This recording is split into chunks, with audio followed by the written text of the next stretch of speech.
Hola jóvenes, buenos días. ¿Cómo están? Buenos días, bien, Buenos gracias. días, profesora. Buenos días. En la demora entre que salgo de un grupo y otro, aproveché rapidito para comer algo. Un momento.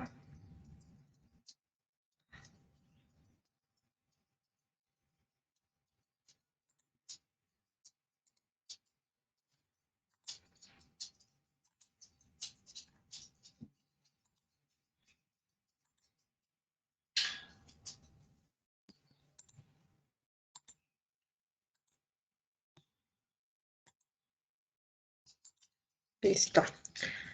Bueno, chicos, antes de que iniciemos la clase, les quería mostrar los dispositivos que les comentaba que se van a requerir para las prácticas, así para que los vayan visualizando. Este es un protoboard. Con este tamaño es más que suficiente.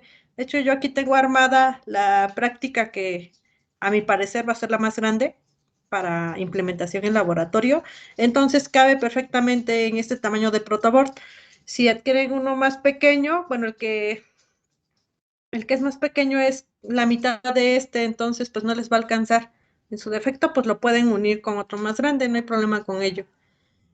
Y pues uno más grande quedaría muy sobrado. El que le sigue en tamaño es prácticamente el doble, entonces es como si fueran dos de estos proto que vienen en una sola placa. Entonces, con este tamaño es más que suficiente. Los que yo tengo acá son las compuertas lógicas. En general, pues van a ser las compuertas básicas las que se van a utilizar. Son 3 compuertas básicas. Más tarde reviso el número de serie para indicárselas. Bueno, aquí yo tengo una de más, entonces ya les informo qué números de serie son para que los puedan adquirir. El cableado, pues este es el conductor que viene internamente en los UTP. Aquí, digamos que la idea es que los vamos a utilizar como medios de conducción de voltaje corriente. Entonces, no hay problema ahora sí para la categoría, ya que pues eso influye para la transmisión de datos de Internet. Entonces, nosotros lo vamos a utilizar como conductor de electricidad, por lo tanto, no hay problema con ello. Estos son interruptores, estos son push button. Yo los utilizo ya que en una de las prácticas la idea es que ustedes hagan arranque paro en clave de un motor de corriente directa de baja potencia. Entonces necesitamos los pulsadores, ya que luego utilizan los interruptores, los tip switch, y pues los tienes que bajar para poder revisar que sí se está produciendo el enclavamiento. De todas formas, si prefieren utilizar Deep Switch, no hay problema con ello. Ahora sí que ya depende de cada quien cómo mejor se acomode. Los push button traen pines muy largos, bueno, no muy largos, pero sí un poco más largo que lo que está ahorita conectado. Para que lo puedan observar bien, lo voy a poner así.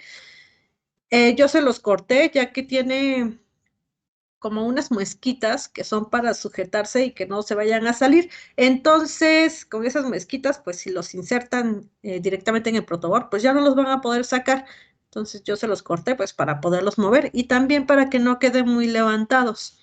Pasa lo mismo con las resistencias.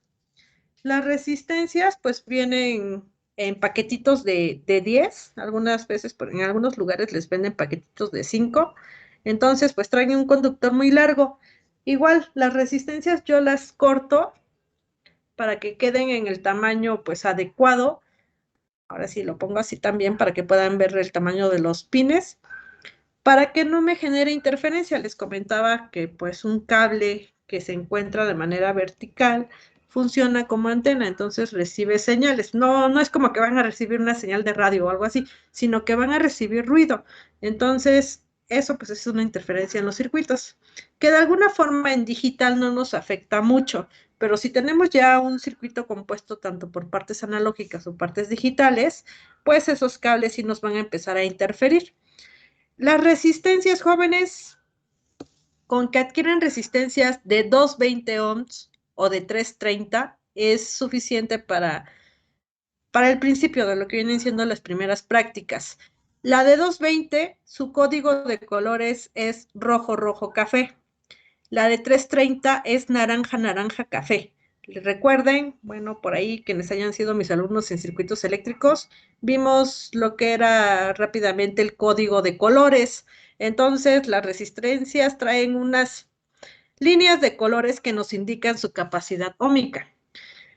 Si ustedes van a una tienda, a algún local de dispositivos electrónicos, muchas de las veces pues piden su material y ustedes piensan que pues las personas que trabajan ahí pues ya conocen todo, ¿no? Entonces, somos humanos, a veces tenemos errores, por lo tanto, revisen que sí les estén dando los dispositivos adecuados. Las resistencias pues las podemos distinguir por sus franjas de color y las compuertas lógicas o cualquier dispositivo electrónico va a tener su número de serie impreso en su carcasa. Las compuertas lo traen acá arriba. O sea, casi ni se ve. O sea, tienen que pues, visualizarlo adecuadamente para que alcancen a ver los números. Pero sí es importante que lo revisen, porque luego ya hasta que están en el laboratorio se dan cuenta que les dieron una por otra. En el mejor de los casos, pues se las cambian. Pero si no, entonces, pues muchas de las veces aplican la de salida a la mercancía, no se hacen devoluciones, entonces ustedes también deben ser responsables de revisar que les estén proporcionando los dispositivos adecuados. O sea, les digo, no se confíen. Las personas que trabajan ahí, pues sí, o sea, sí conocen sobre ellos y saben lo que les están dando, pero pues somos humanos, entonces no, no está de más una segunda revisión por parte de ustedes para que chequen, pues que sí les están dando lo que solicitan. Ahora, si quieren utilizar Deep Switch en lugar de Push Button, con un Deep Switch de 4 interruptores es suficiente. En prácticas, a lo mucho vamos a utilizar cuatro entradas, entonces los interruptores van a ser nuestras entradas. Entonces, con que adquieran un Deep Switch de 4 interruptores es suficiente. Les comentaba a sus compañeros que hay un Deep Switch que es color azul. Por ahí, los chicos del grupo anterior me hicieron el favor de compartirles entre su grupo de WhatsApp cuáles eran para que los vieran, porque yo no tengo de esos Deep Switch ahorita acá en casa. Entonces, a ver, déjenme, voy a apagar mi cámara para que no haya problema con con la pantalla y ahorita les muestro. ¿Ya pueden ver mi pantalla? Sí, maestra. Sí, profesora. Sí, Muy profesora. bien.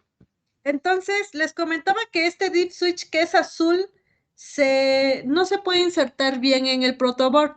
Como su carcasa, bueno, su estructura es un poco más ancha, entonces queda menos espacio para los pines y sí se inserta, sí hace contacto, pero luego se disparan solitos, o sea, se salen del protoboard y luego a ustedes les da un poquito más de trabajo el hecho de estar pues asegurándose de que no brinque el tip y que funcione mientras pues estamos revisando las prácticas. Este dip que viene de esta manera, que hasta se ve acá sus pines tal cual, se inserta bien en el protoboard. Entonces, ahora sí nada más es como recomendación.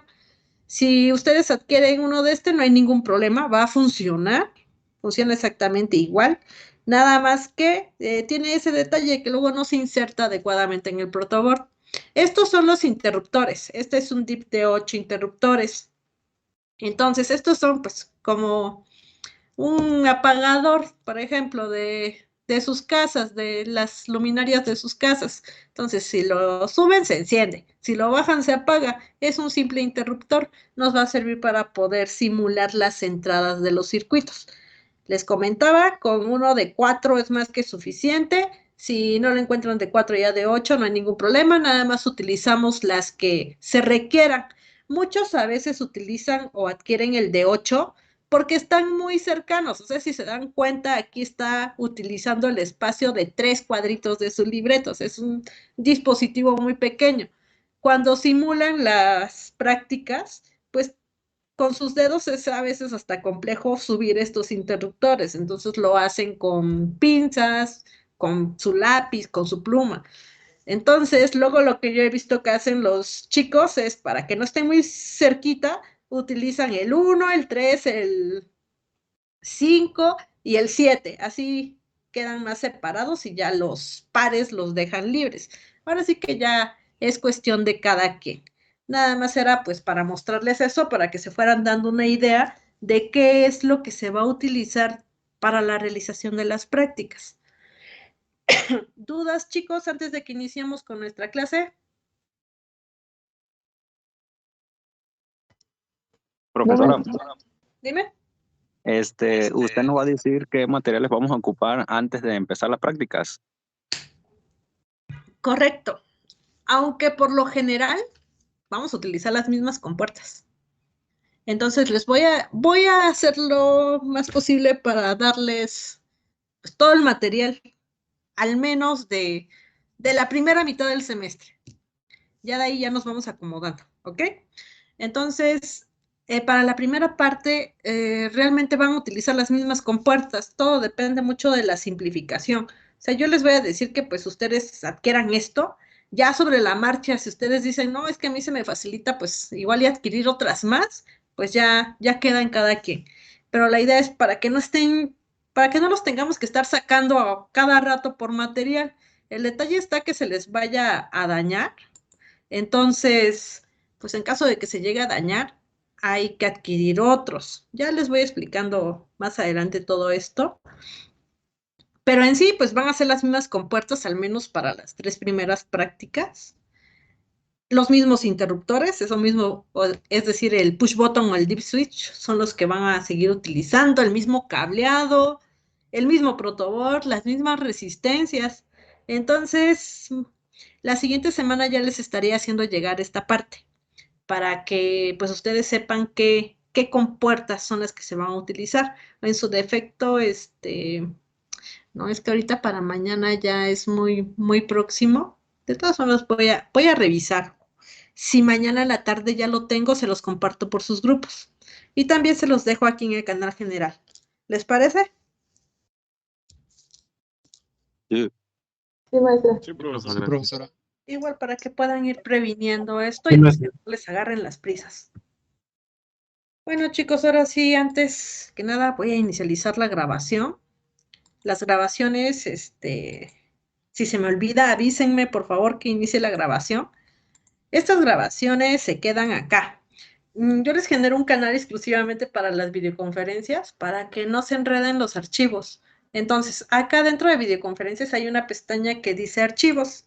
Aquí en archivos se va a generar una carpeta de grabaciones. Y en esa carpeta de grabaciones ahí ustedes pues van a poder tener acceso cuando así lo deseen. O sea, yo les reconozco que pues tienen algunas materias en otros semestres, yo sé que no son todos, pero algunos sí. Entonces, si no se logran conectar desde la escuela por pues la red, por ahí mis compañeros me han comentado que está un poco saturada la red y luego no se pueden conectar.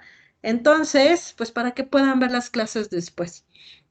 Ahora sí que en las clases teóricas, las que vamos a estar visualizando, no hay mucho conflicto. No les voy a estar tomando asistencia. Eso no quiere decir que no entren, o sea, si yo me veo después que ya nada más se conectan unos cuantos, pues ya mejor les cargo puro archivo. Digo, ya para qué me conecto si no se van a conectar, pero la idea es que ustedes puedan visualizar las videoconferencias si es que tienen algún problema, pues, de internet y demás.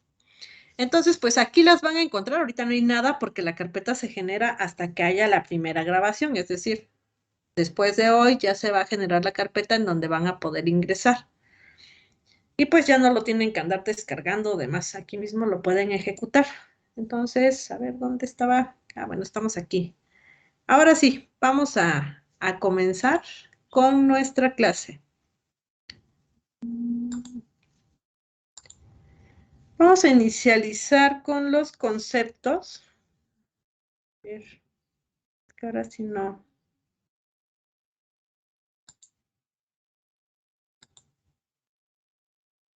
No me aparecen mis controles.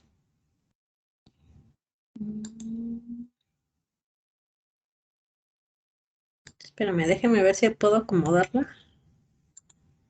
Y si no, pues ya la empezamos a trabajar así. Ok. Vamos a empezar a hablar de lo que corresponde a la electrónica digital. Antes de eso, es importante mencionar que los circuitos electrónicos se clasifican principalmente en dos, dependiendo de su señal o de su magnitud. Los circuitos electrónicos pueden ser analógicos o pueden ser digitales. Lo que ustedes estuvieron llevando el semestre pasado puede considerarse como electrónica analógica. Las señales que nos proporcionan estos tipos de circuitos son analógicos. Este semestre vamos a empezar a trabajar con lo que corresponde a los circuitos digitales. ¿Cuál es la diferencia entre cada uno de ellos? Pues la forma en cómo interpretan o generan las señales. Entonces, en un circuito analógico, sus señales, sus magnitudes se consideran valores continuos. Quiere decir que siempre el circuito está realizando pues una medición, una interpretación de lo que sea su aplicación en sí. En cambio, un circuito digital utiliza valores discretos. En vez de estar realizando pues la medición siempre, lo que hace es establecer ciertos rangos para poder ir y medir. Acá esto se va a poder ejemplificar mejor de la siguiente manera. La mayoría de ustedes ha observado un termómetro analógico, un termómetro de mercurio. Este termómetro de mercurio va incrementándose conforme a la temperatura, pero pues va subiendo el mercurio poco a poco y de manera continua. Es decir, el mercurio no salta desde 10 grados hasta 30 grados, sino que para llegar de 10 a 30 siguió una trayectoria continua. Entonces, esto vendría siendo un ejemplo de una magnitud analógica. En cambio, en un termómetro digital, ustedes van viendo cómo cambian los dígitos, pero ahí pues el cambio ya va realizándose por medio de saltos. Esos saltos son rangos, rangos preestablecidos para una medición. La mayoría de las cosas, nosotros, o bueno, de las cosas que se puedan medir, se obtiene mediante señales analógicas, sobre todo en la parte de los sensores. Si nosotros tenemos sensores de presión, tenemos sensores, por ejemplo, de presencia, sensores de temperatura, estos son señales analógicas. Por ahí probablemente me puedan decir, o una vez que egresen y empiezan a aplicar en campo. Bueno, nosotros tenemos un sensor de temperatura que es digital o un sensor de presión digital. Y es correcto. Sin embargo, la parte que está detectando es principalmente analógico. Para que nos pueda proporcionar la salida en forma digital, en su interior tiene un convertidor analógico digital, que lo traduce en una señal de tal manera que nos permita poderlo transportar de un lado a otro de manera más adecuada. O poderlo interpretar, poder utilizar esa señal para poder controlar algún tipo de carga. Entonces, todas las magnitudes analógicas siempre van a estar tomando datos de manera continua. Es el ejemplo de esta gráfica que nosotros tenemos aquí. Esta gráfica representa la variación de temperatura durante todo el día.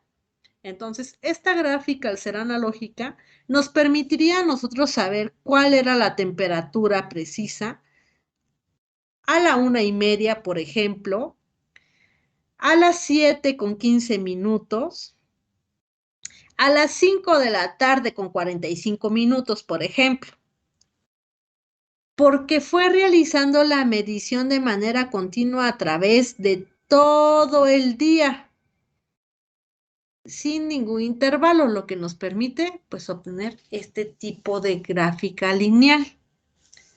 Ahora bien, en el caso de las magnitudes digitales, esta medición ya no la realizaría de manera continua, sino que la realizaría por rangos de tiempo, por intervalos establecidos. Entonces, en una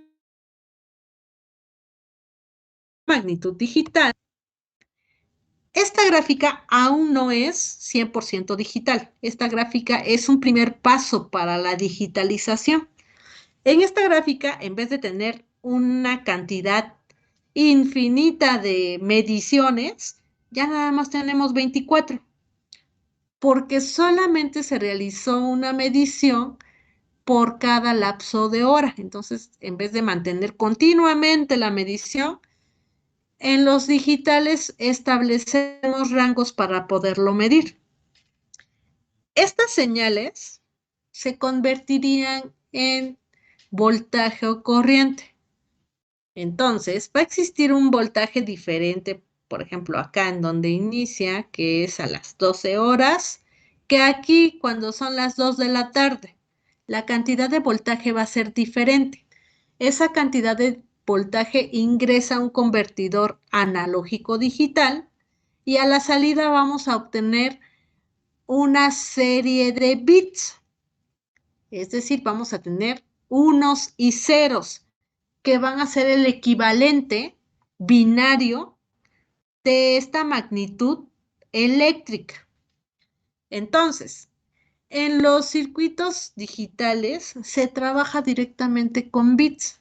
Los bits nos van a representar una secuencia de datos que ya están predefinidos dependiendo de ciertos valores de voltaje y corriente.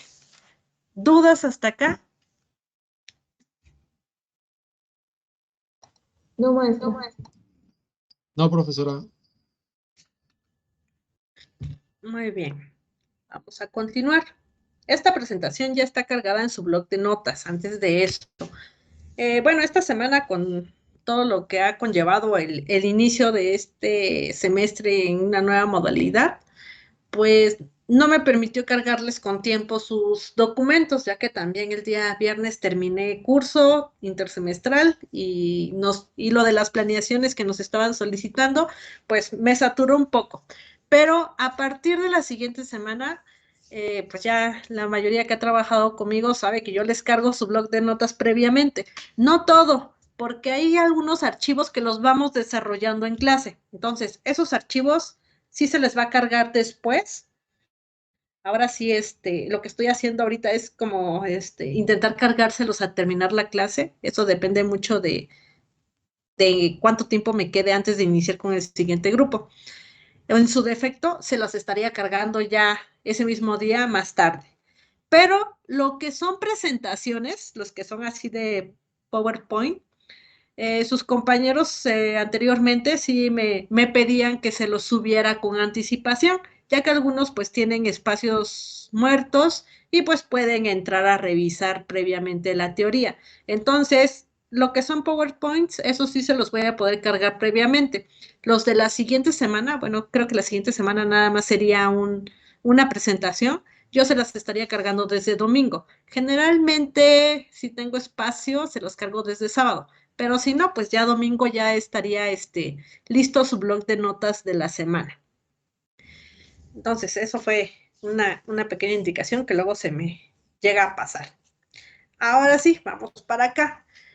¿Por qué es, digamos, necesario modificar una señal a tipo digital si como analógica ya me está proporcionando un voltaje y una corriente? Bueno, esto es simple. Cuando convertimos esas señales de voltaje a datos, a unos y ceros, es más fácil transmitirlos de un lado a otro y las pérdidas a través de la trayectoria son menores en comparación a si mandamos simplemente la señal de voltaje. ¿Por qué? Bueno, por ejemplo, hagan de cuentas que un sensor de temperatura nos estuviera produciendo 2 volts. Cuando son 10 grados centígrados. Y esos 2 volts los queremos transmitir a través de un conductor de 100 metros de longitud.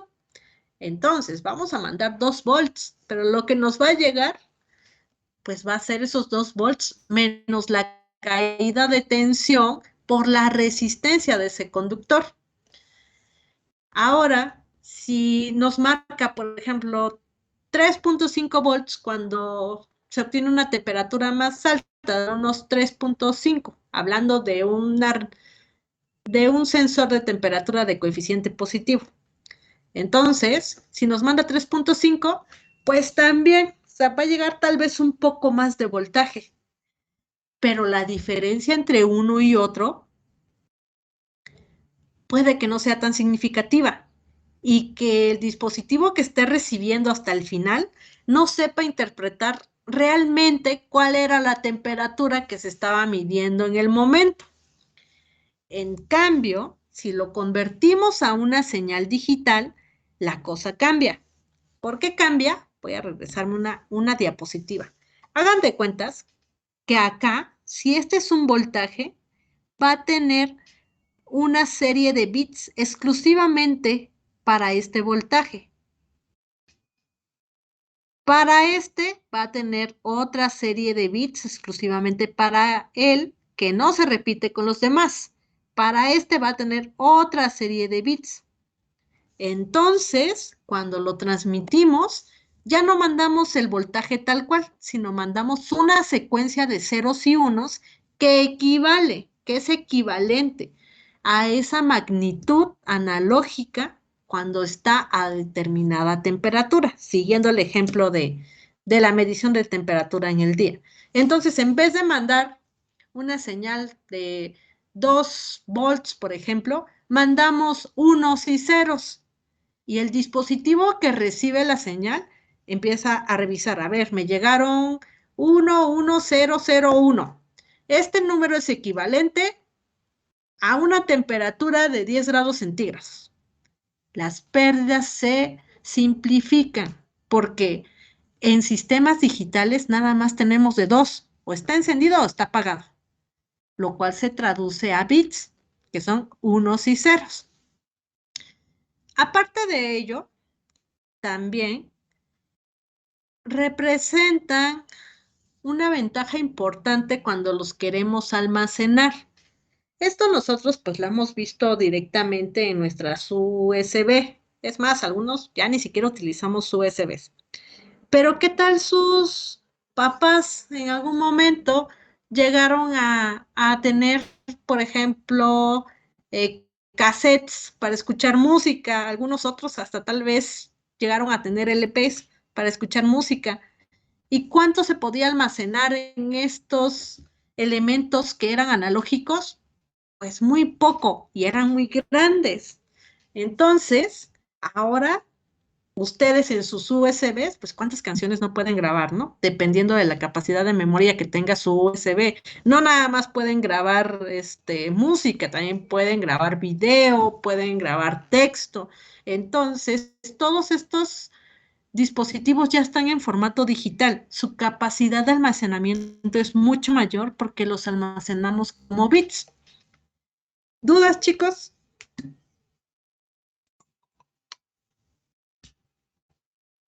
No, profesora. No, profe. No, profesora.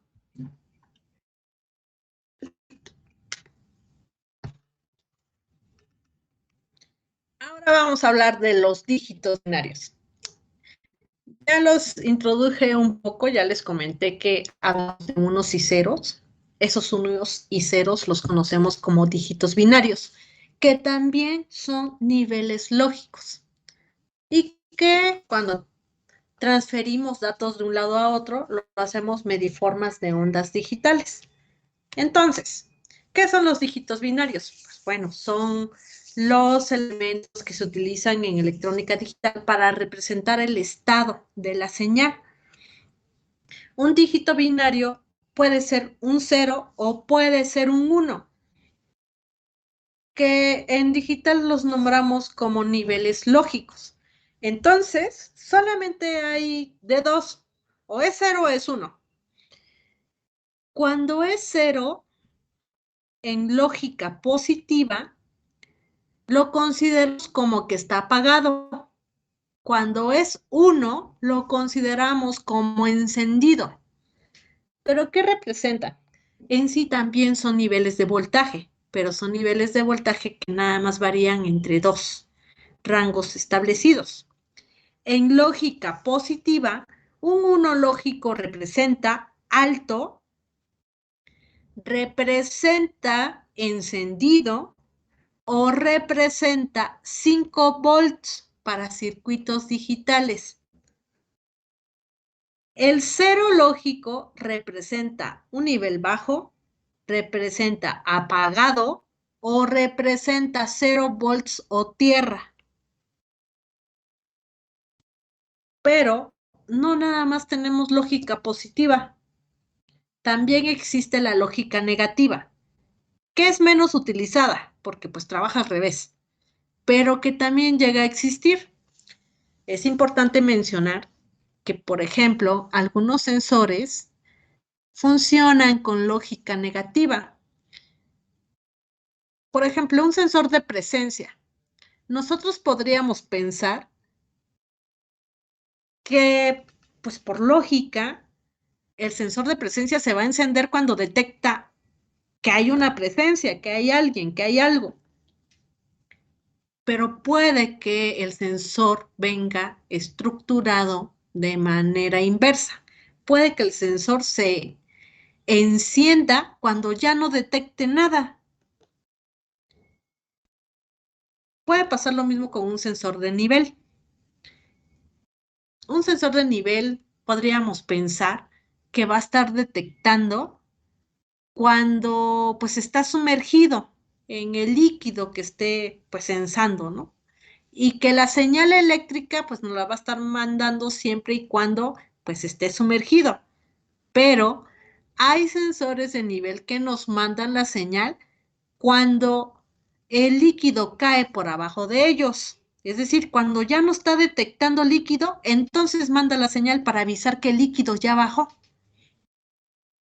Es importante revisar las hojas técnicas de los dispositivos, puesto que ahí nos va a indicar en qué momento nos van a mandar la señal de aviso de qué es lo que está sucediendo, para no errar en el diseño de un circuito. Muchas de las veces todo está bien, nada más estamos interpretando de manera incorrecta los elementos de entrada, que por lo general son interruptores y sensores.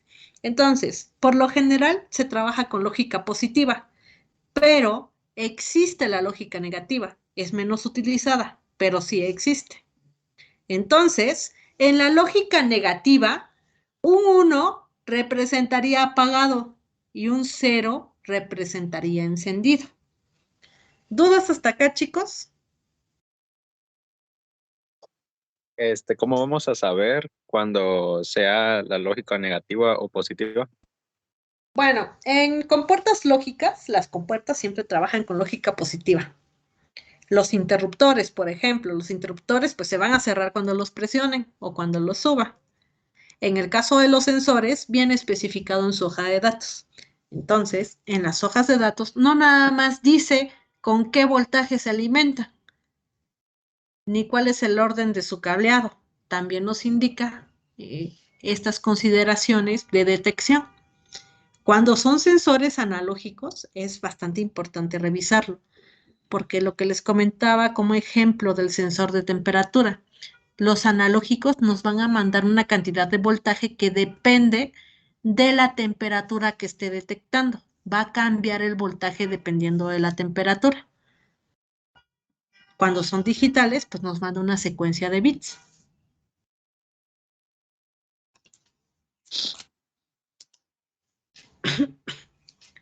¿Dudas, chicos?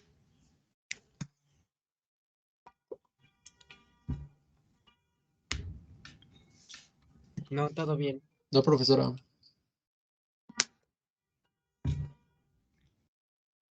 Ahora, vamos a los niveles lógicos. Bueno, nuestros niveles lógicos pues, son 1 o 0, pero estos idealmente los hemos tomado como que 0 es cuando tengo 0 volts. Y en compuertas lógicas, el 1 lo consideran como 5 volts. Esto no siempre es así.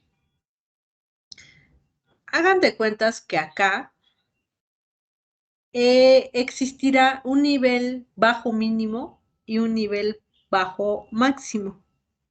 Va a existir también un nivel alto mínimo y un alto máximo.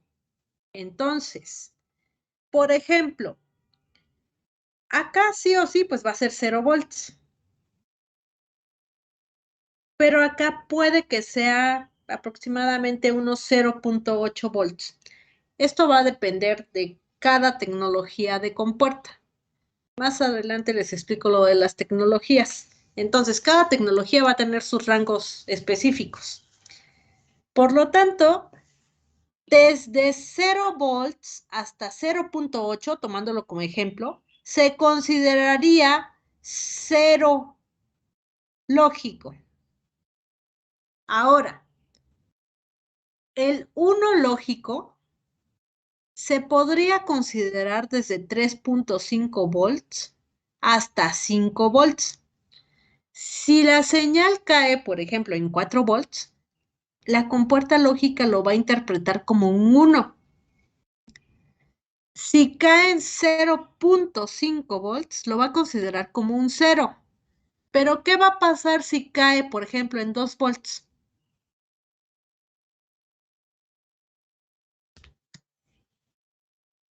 Va a ser inaceptable. Va a ser inaceptable. En inaceptable, el circuito digital no sabría si tomarlo como 0 o como 1. Y va a considerar lo que sea. En el mejor de los casos, pues que considere 0 y que apague. Pero si llegara a considerar 1, es decir, si lo llegara a encender y no debería encenderse, podría representar un conflicto muy importante. ¿Por qué? Pues bueno, las compuertas lógicas, los microcontroladores y demás los utilizamos para controlar, para procesar. Por ejemplo, que el circuito de control estuviera pues adaptado a una banda transportadora y que cayera en un rango inaceptable y que lo considerara como 1 y que encendiera el motor de la banda, pues no hay mucho problema, o sea, nada más se va a seguir en secuencia la banda transportadora. Tal vez en producción sí sea un problema, pero ahorita les digo qué sería realmente un problema. Que estuviéramos hablando de una cortadora. Si estamos hablando de una cortadora, por ejemplo, que esté adaptado a un sistema de control de máquinas herramienta y no debiera encender y por caer en inaceptable lo considere como 1 y arranque el sistema, puede llegar a dañar a los operarios. Eso sería un problema bastante significativo porque pues estamos hablando de vidas humanas. Entonces, ¿qué es lo que nosotros podemos hacer para pues asegurar que no caiga aquí? Pues bueno, cada circuito digital en su hoja de datos especifica cuál es el valor de alimentación que requiere. Si en compuertas lógicas me dice que requiere entre 4.5 y 5 volts tal vez, yo debo asegurarme que sí estén llegando esos 5 volts. Porque si en dado caso llegan 4 volts, van a decir, bueno, pero 4 todavía cae dentro del 1 binario. La alimentación. Consideremos que el circuito va a tener cableado, que el circuito va a tener resistencia. ¿Qué va a haber en estos elementos?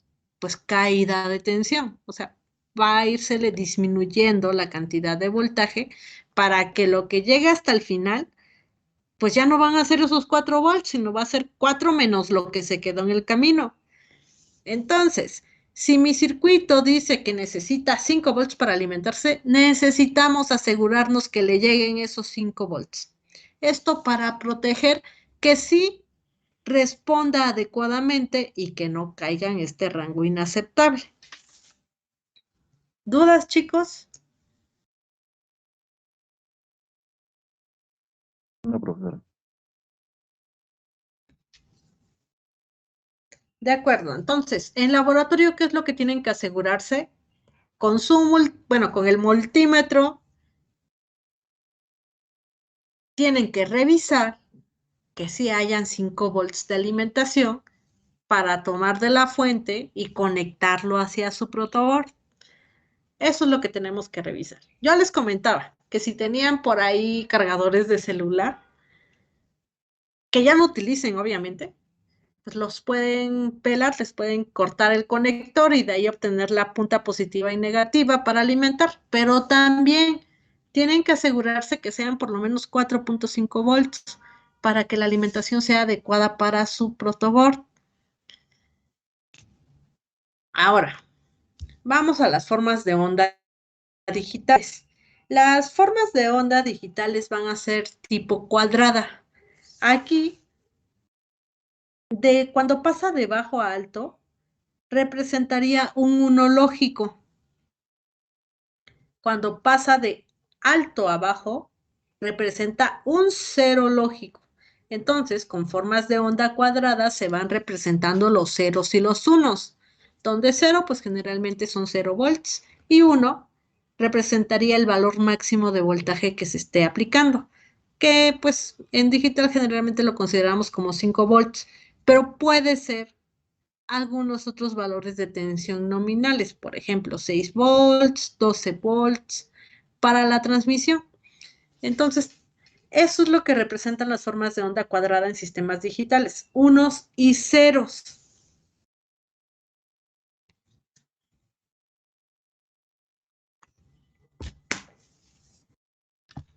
¿Dudas, chicos?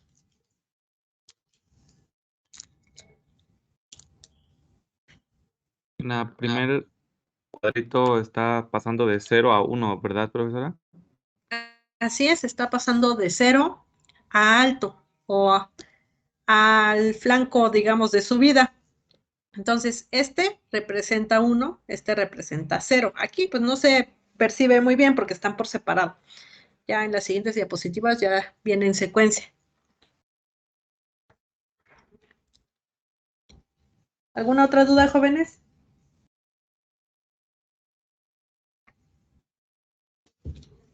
No, profesora. Todo bien.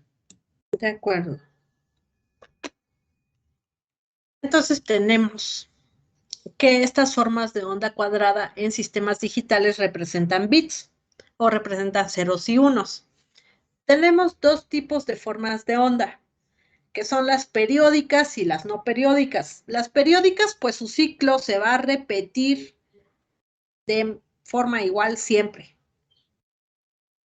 Entonces acá este sería un 1, este sería un 0, este es un 1, este es un 0, 1, 0, 1, 0. Cuando se transmiten datos, es generalmente que se van a transmitir con ondas no periódicas. O sea, es muy raro que un dato sea exactamente igual repetitivo. Entonces, por ejemplo, aquí nosotros tendríamos que ver cuánto dura el ciclo de reloj con el que se está transmitiendo ese dato. Los ciclos de reloj generalmente sí son periódicos porque nos tienen que indicar pues cuál es el tiempo que dura el ciclo de trabajo con el cual vamos a transmitir. Entonces, estas que son periódicas, pues van a ser del tipo para ciclos de reloj. Las no periódicas son las que utilizamos para transmitir los datos porque pues van variando dependiendo de lo que se está transmitiendo. Entonces, por ejemplo, aquí no podríamos establecer bien la secuencia de bits porque no tenemos su reloj que nos especifique cuánto dura en segundos, milisegundos, la transmisión de un bit. Pero acá sabemos que este es un 1.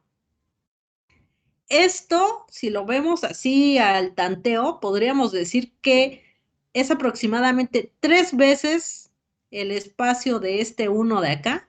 Entonces, permanece 3 tiempos en 0.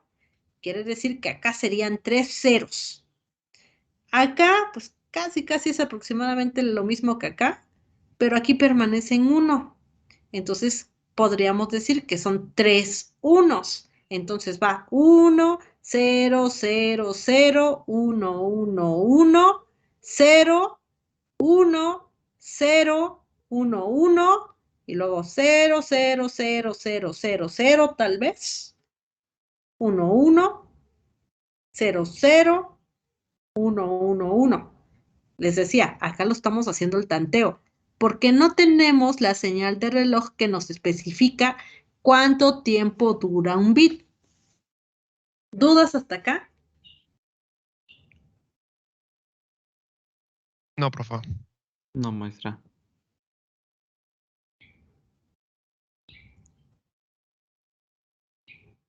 Ok.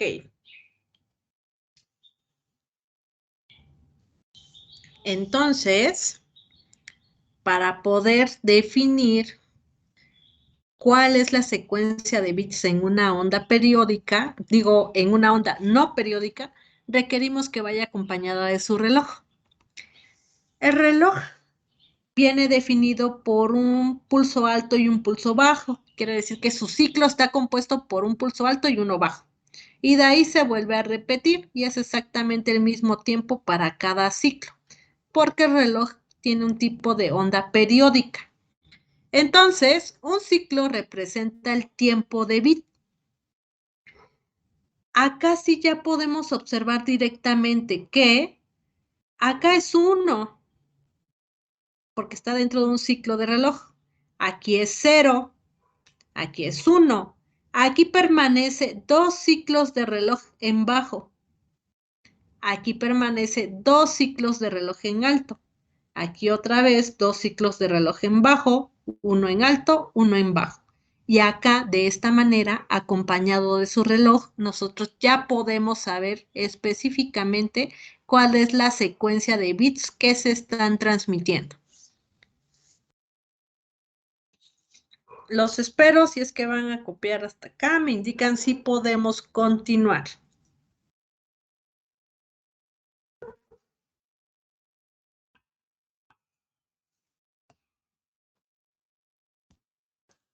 ¿Podemos continuar, ¿no, profesor?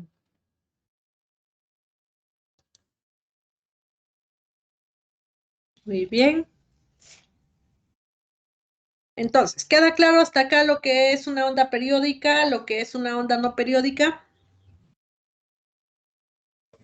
Sí. Sí, profesora, queda claro. Muy bien.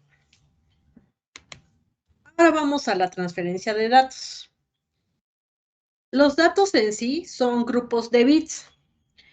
Estos grupos de bits, pues por ejemplo, si tenemos un byte, estamos hablando de 8 bits.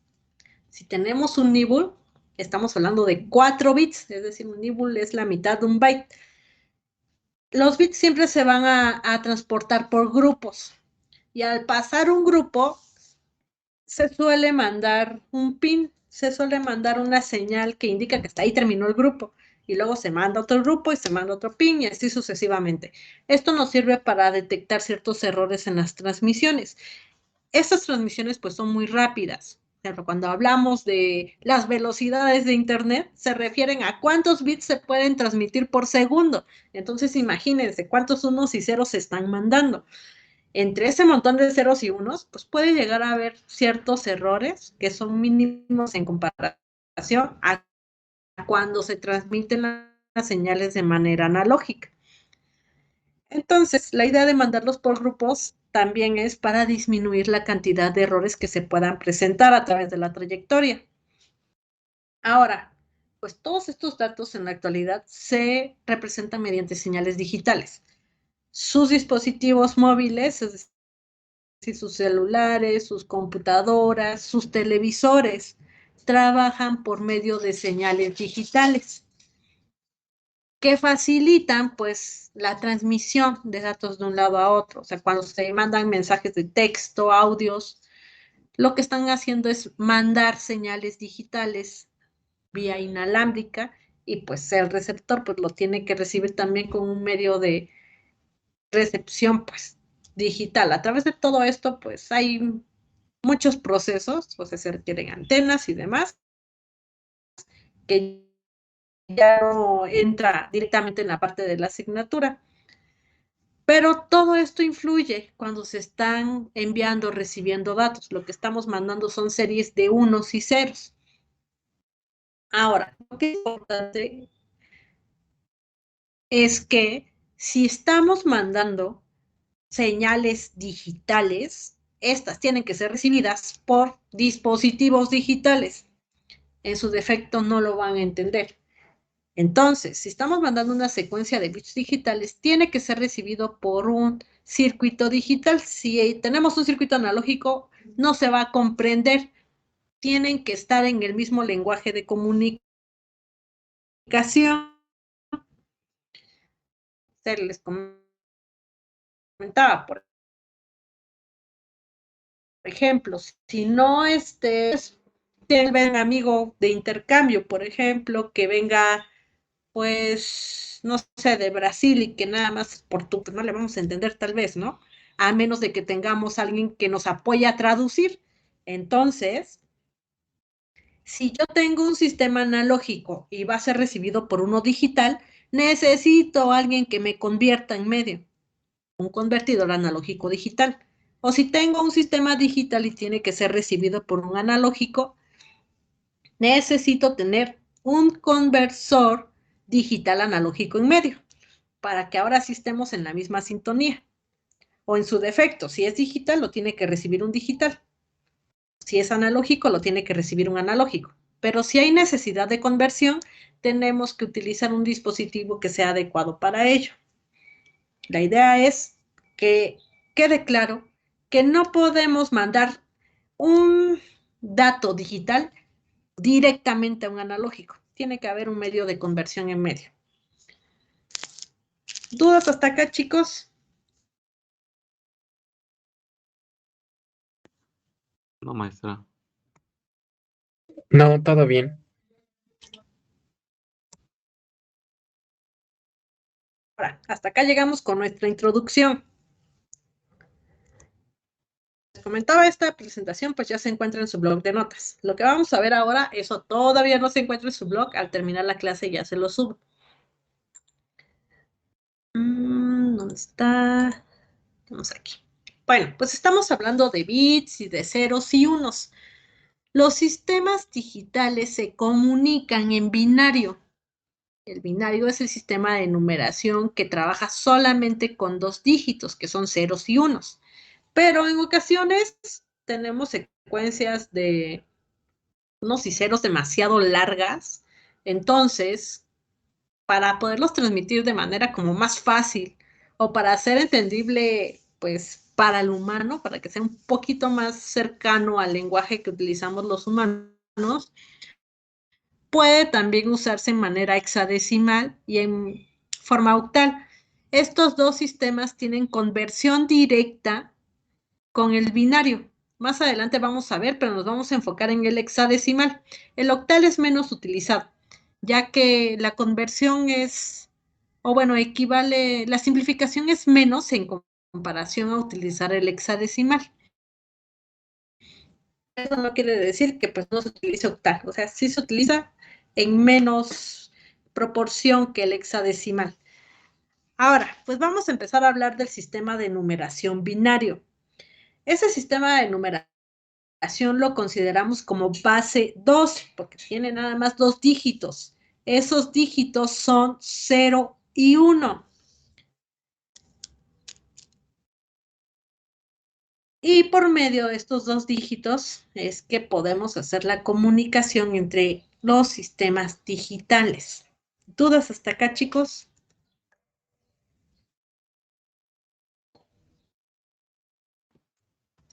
No, maestra. No, profesor. No, profesor. No, maestro. Muy bien. Entonces, pues para contar en binario es similar a que si contáramos en decimal. Haz de cuentas que en decimal, pues empezamos a contar desde 0, 0, 1, 2, 3, 4, 5, 6, 7, 8 y 9. Cuando llegamos a 9, hasta ahí se nos acabaron los dígitos. En decimal solamente tenemos 10 dígitos que van del 0 al 9. Cuando llegamos al 9, pues ya se acabaron los dígitos. Entonces, iniciamos otra vez en 0, incrementamos un valor a la izquierda y se convierte en 10. Y luego va 10, 11, 12, 13, 14, 15, 16, 17, 18, 19. Y otra vez ya llegamos al 9. Volvemos a comenzar en 0, incrementamos otro más en la izquierda, que sería 2. En binario contamos de manera similar. Nada más que al solo tener dos dígitos, pues se nos acaban muy rápido estos y tenemos que ir incrementando valores hacia la izquierda. Entonces, pues yo no les pido que se los aprendan realmente de memoria, pero que al menos puedan distinguir la numeración binaria desde el 0 hasta el 15. Hasta el 15 porque hasta ahí utilizamos para la conversión con hexadecimal. Y de esta manera, pues se vuelve un poquito más rápido el hecho de que podamos convertir entre sistemas de numeración. Entonces, cuando vamos contando en binario, pues iniciamos en 0. De 0 sigue 1, pero 1 es mi último dígito. Entonces, convertimos a 0, incrementamos un 1 a la izquierda. Y luego, unidades se convierte en 1. Aquí pues queda exactamente igual. En 1, 1 ya no tengo a dónde más seguirle. Convierto estos en 0, incremento un 1 a la izquierda. Y luego va 1, 0, 1, 1, 1, 0 y luego 1, 1, 1. Otra vez, ya llegué hasta el final. Convierto en 0, incremento 1 a la izquierda. Para que copien esta parte, me dicen si es que te iban a copiar para subir. Y cuando hayan terminado, para que yo pueda bajar. ¿Dudas hasta acá?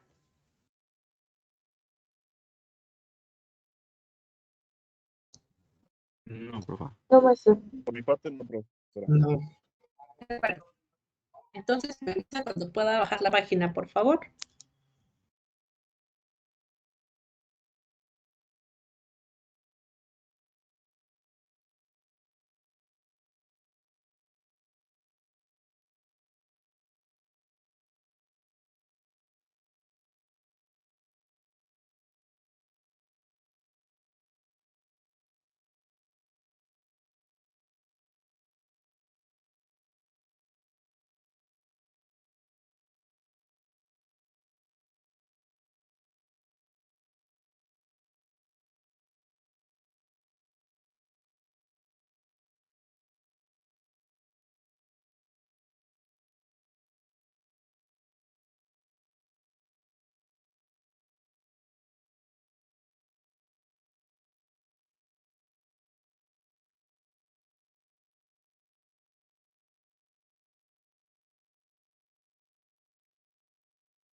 Ya puede continuar mi parte, profesora.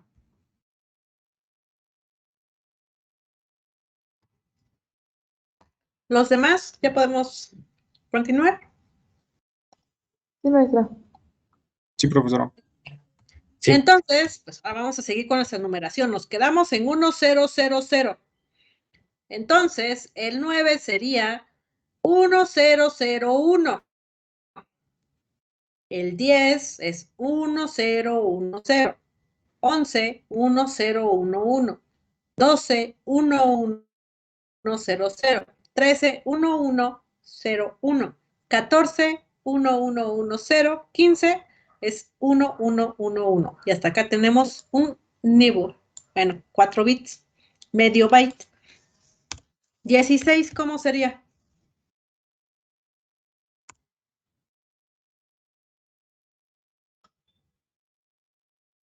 1, 0, 0, 0, 0. Sí. 10. Pues ya no tenemos para dónde más contar. Convertimos en ceros, incrementamos un 1 a la izquierda. 17. Que inventamos un 0 nada más. No, Ah, no, perdón. 1, Un 1. El último 0 cambia 1.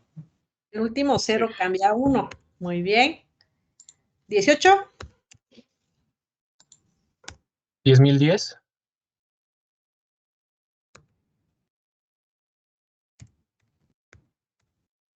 Muy bien. El 19. 10.111. Sería 10.011, ¿no?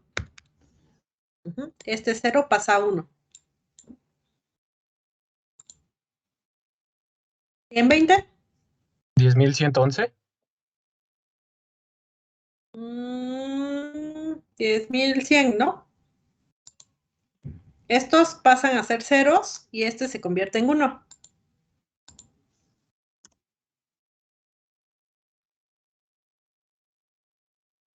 Así va. Ahora, si se dan cuenta, bueno, esto es sencillo. A ver dónde lo coloco. Bueno, aquí, esta, lo que correspondería a la columna de las unidades en decimal, va oscilando de bit en bit. Este es 1, este es 0, este es 1, 0, 1, 0, 1, 0 y así sucesivamente. La siguiente va de 2 en 2. Bueno, nada es porque no vemos el 8, pero arriba había otro 0. Y aquí va 1, 1, 0, 0, 1, 1, 0, 0, 1, 1, 0 y el siguiente sería 0. Este va de 4 bits. Bueno, igual, como no es el de arriba, a ver, le subo un poquito para que se quede así. Entonces, por ejemplo, este va 4 unos, 4 ceros. La siguiente columna va 8 unos, 8 ceros. Y así sucesivamente. Pero la idea es que sí reconozcan cómo realizar la numeración. O sea, realmente, pues no los voy a poner a que aprendan a contar en binario. Lo que queremos es que aprendan también a realizar conversiones entre sistemas de numeración. ¿Dudas hasta acá, chicos? ¿Podría volver a medio explicar lo de como de 2 y 2 ceros y 1? Es que eso como que no lo entendí bien. Mira, te lo voy a mostrar acá. Es que igual y no se va a visualizar porque no lo tengo completo a 4 bits. Pero la primera columna, aquí, va oscilando de 0, 1, 0, 1, 0, 1, 0, 1, 0. Y así se sigue. 1, 0, 1, 0. La segunda columna, si dos ceros a la izquierda, recuerden que no vale. Entonces, si yo un 0 aquí, otro 0 acá, a ver, voy a completarlos a 0 bits, a 4 bits.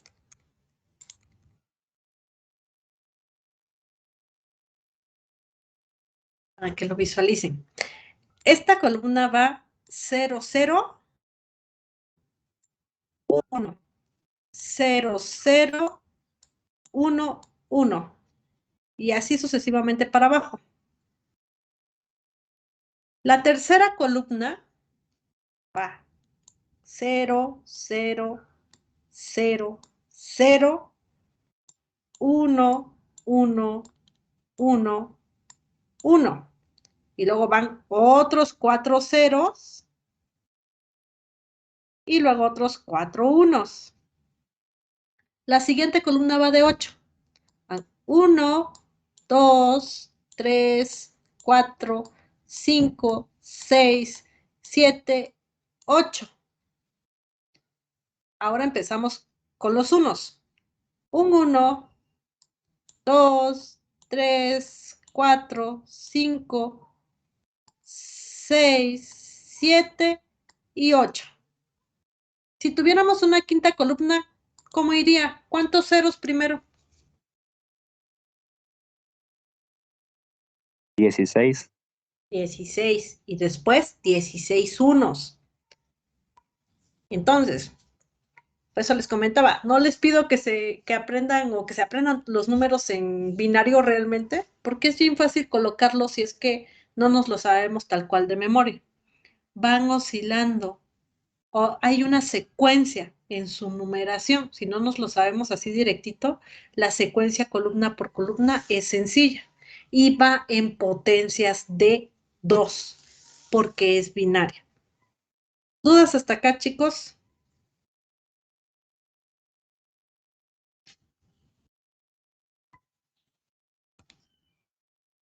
No, profesora. No, maestra. No, todo bien. De acuerdo. Ahora sí, vamos acá. De hecho, ya en esta parte aquí lo vamos a dejar. Y bueno, vamos a ver esto todavía. Y ya mañana continuamos con conversiones. Esto para no saturarlos tanto el día de hoy.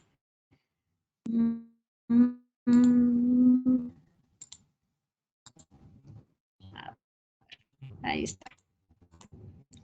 Entonces, para poder convertir entre binario y decimal, lo realizamos por medio de los pesos o de la potencia a la que equivale.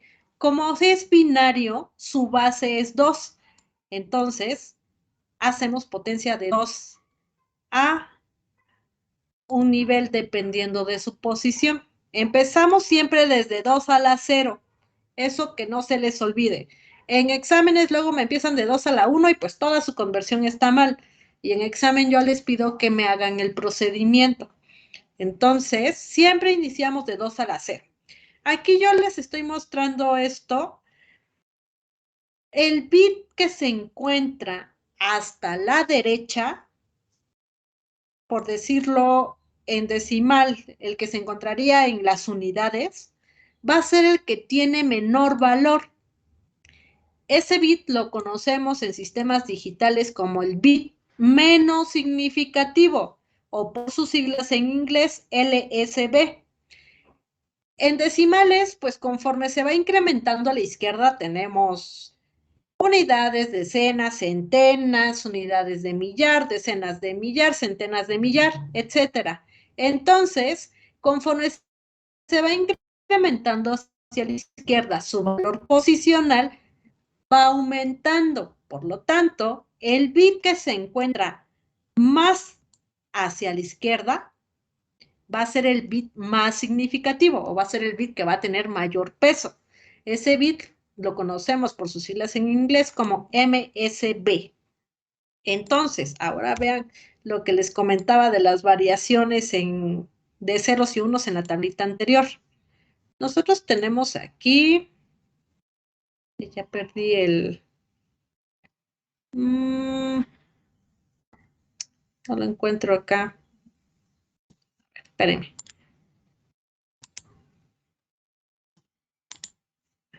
El combinar celdas había yo perdido. ¿A cuánto equivale 2 a la 0?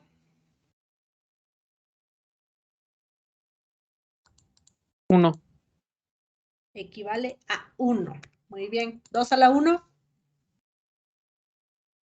2. 2. Entonces, la primera columna va oscilando de 1 en 1. La segunda columna va oscilando de 2 en 2, es decir, 2 ceros, 2 unos. La 2 a la 2, ¿cuánto es? 4. ¿Sí? 2 a la 3.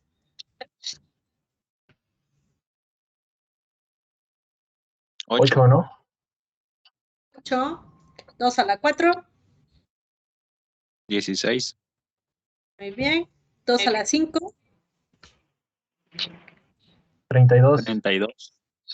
2 a la 6, ¿cuánto sería? 64. 2 a la 7. 128. 2 a la 8. 254. Muy bien. 256, exacto.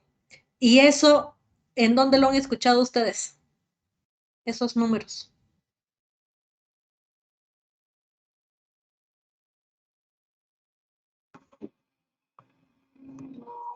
Son las unidades de almacenamiento, ¿no? En las memorias En USB. Exactamente. ¿Qué significa? Pues la cantidad de bits que podemos almacenar dentro de ese dispositivo.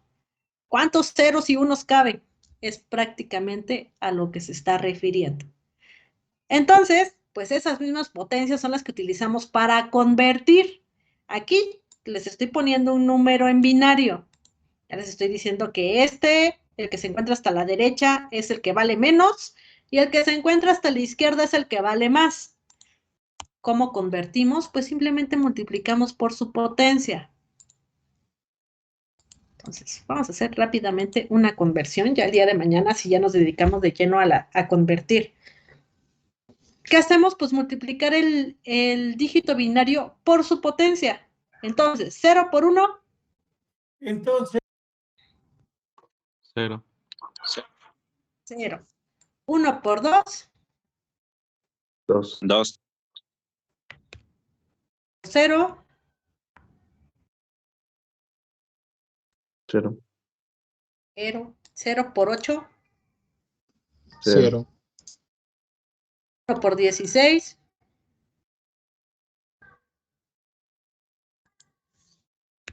16. 16. Y 1 por 32. 32. 32. Entonces aquí le voy a poner equivalente decimal. Entonces, desde aquí ya estamos viendo el binario, el dígito binario que es 0, pues ya ni siquiera lo considero porque al multiplicarlo me va a dar 0. Los que nos importan son los que son unos, con su respectivo valor posicional o su potencia. ¿Qué hacemos aquí? Pues simplemente, a ver, espérenme, nada más tenemos que sumar. Entonces, tenemos que 1, 1, 0, 0, 1, 0 de base 2, es decir, en binario, es importante ponerle la base. Si no le pongo la base, yo puedo decir que este es 110.010 en decimal, pero no, es un número binario, por eso le ponemos el 2 aquí. Va a ser igual a 32 más 16 más 2. ¿Y esto cuánto es?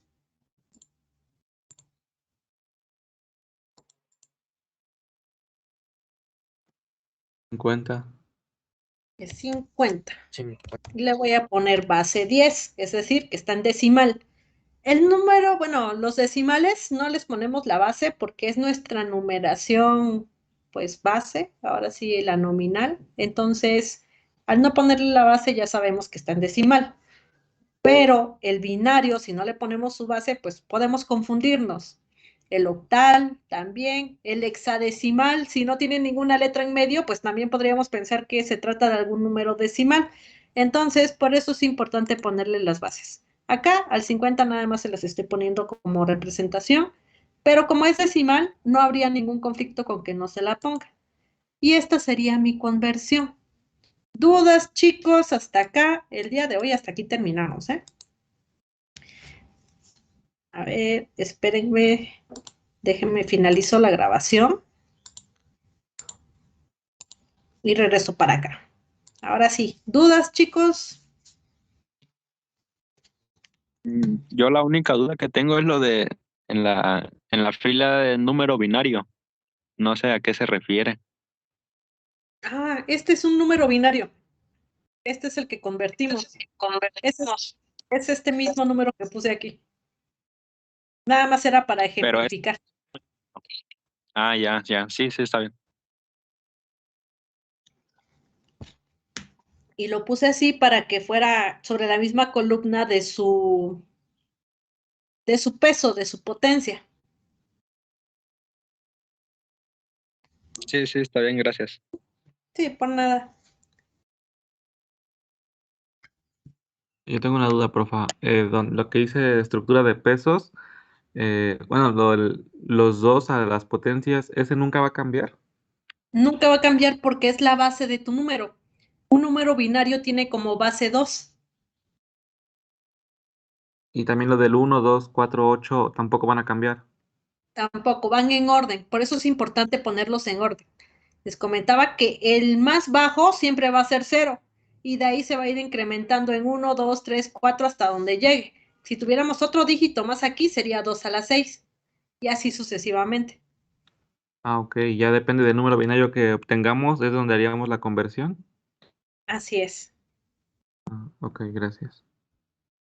El día de mañana ya vamos a hacer conversiones directas. Aquí era como para explicar el porqué de ese orden, porque es los ceros me los salto, porque pues la multiplicación por 0 nos va a dar 0 y demás. Entonces mañana sí ya lo hacemos tal cual como potencia. Profesora, ¿Mande? ¿puede volver a explicar la conversión, por favor? Sí. En la conversión simplemente multiplicamos el dígito binario, este es nuestro número binario, multiplicamos el dígito por su peso o por su potencia. Entonces, este es 0 por 1 o 0 por 2 a la 0 y nos da 0. Este es 1 por 2 y es 2. Este es 0 por 4, da 0. Este es 0 por 8, da 0. Este es 1 por 16, da 16. Este es 1 por 32, da 32. Y al final lo que hacemos es sumarlos todos. De todas formas, mañana vamos a hacer más conversiones, pero mañana ya las hago directa por potencias. Gracias, profesora. Por nada. ¿Alguna otra duda, chicos? Yo sí, profesor. Dime. ¿Por qué dicen que los ordenadores, computadoras que están configurados a 32 bits van a dejar de funcionar no sé, pero como para el 2030? Es más por el almacenamiento, por las tecnologías. Bueno, es en sí como, hagan de cuentas que las computadoras se comunican mediante un código. Esos códigos están dentro de un protocolo. Y ese protocolo es el que tiene que ver con la cantidad de procesamiento que pueda realizar. Entonces, si deja de existir el protocolo, que es como su lenguaje de comunicación, ya no puede, ahora sí, digamos, interactuar. Esto más que nada es, digamos, por el aumento de lo que viene siendo el diseño de los dispositivos con el cual están conformados. Entonces, el avance de la tecnología hace que se puedan desarrollar tarjetas que tengan mayor capacidad en almacenamiento y que puedan responder a mayor velocidad, pero esas tarjetas están diseñadas bajo un protocolo de comunicación.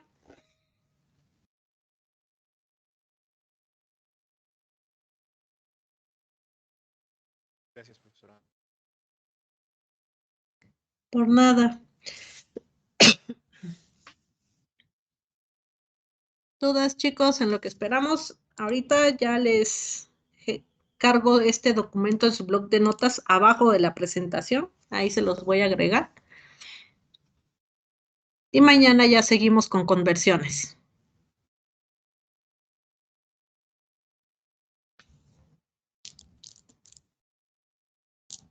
Ya no hay dudas, profesora.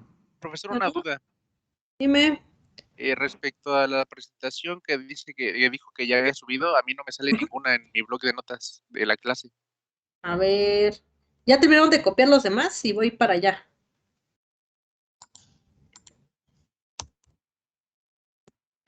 Ya, profesor. ¿Ya? Entonces, a ver, espéreme. Guardo este y lo cargo de una vez para ingresar al blog de notas. ¿Qué creen? Que ayer no me quería abrir el Teams de escritorio. Entonces ingresé desde el navegador, desde el portal Office, y desde ahí pude cargar, es que apenas anoche lo hice. Entonces es probable que por el inicio del semestre, y como el Politécnico adquirió la paquetería de Microsoft, pues se haya saturado, porque sí, mira, aquí se encuentra. En 3 de febrero ya les puse esta presentación, pero se las cargué apenas anoche, como no me quería jalar la aplicación de escritorio, luego en el navegador me pierdo un poco con los controles, pero sí está. Entonces, cuando no les quiere cargar, denle clic acá para que se sincronice.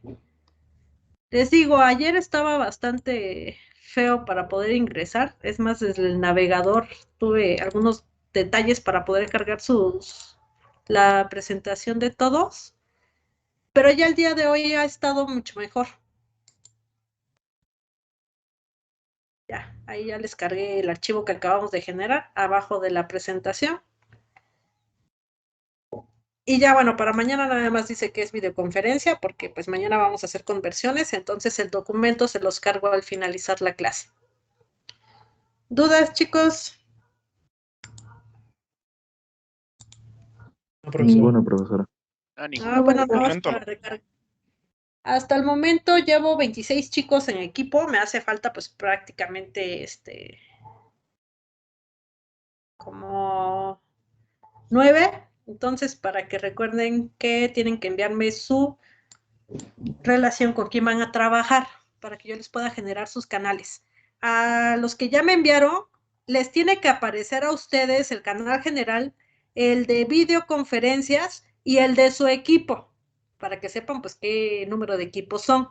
A mí me aparecen todos, porque por ese medio pues es que puedo ingresar para revisarles sus reportes. Pero a ustedes nada más les debe de aparecer el del equipo al que pertenecen. Entonces, pues, y no les aparece su número de equipo, vuelvan a mandar el mensaje, por favor. Luego, entre tantos mensajes se me traspapelan, sobre todo cuando me los mandan por WhatsApp, porque, bueno, en el WhatsApp luego a veces llega el de pico y pues al abrir ya me marca como leído y luego se me olvida ponerlo otra vez como no leído.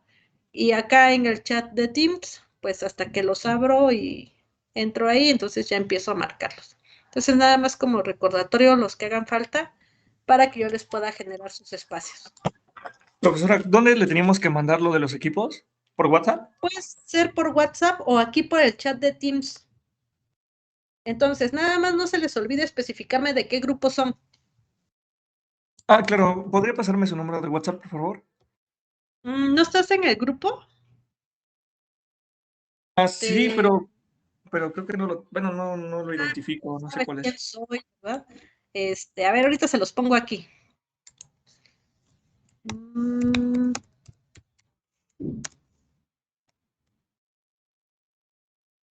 caray.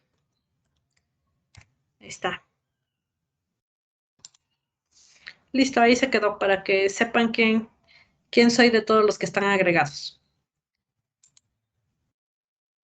Gracias, Bueno, profesor. chicos, entonces, pues si no hay más dudas, nos vemos mañana en horario de clase.